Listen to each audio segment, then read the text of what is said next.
नमस्कार सांग मैंने मु पीयूष आज आपन को एक नुआ वीडियो को स्वागत।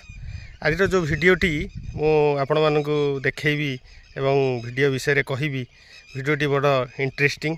आज सका मत आमर block fishery officer Debashish sir phone माध्यम डाकिले कहले पीयूष आस जा गोटे नुआ प्रोजेक्ट आज विजिट करवा।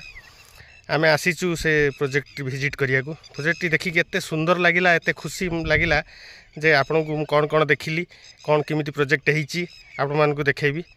आपण माने देखंतु मु बैक कैमरा करची।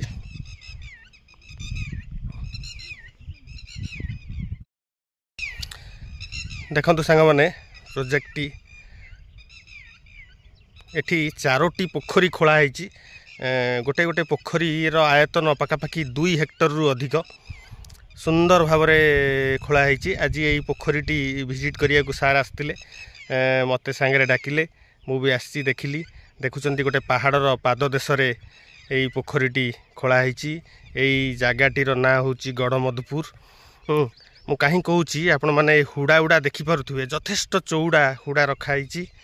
हुड़ा चौड़ा रखिले बहुत गुड़े आपन को सुविधा हुए चलाचली करने एवं गछ साइड रे लगे बहुत सुविधा हुए।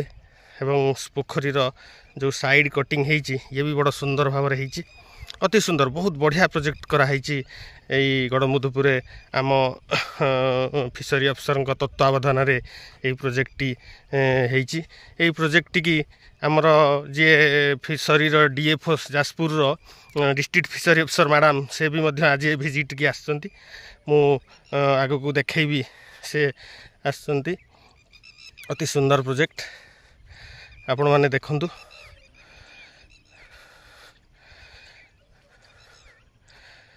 पटे ये भी गोटे पोखरी अच्छी तार आर पटे आउरी गोटे पोखरी अच्छी।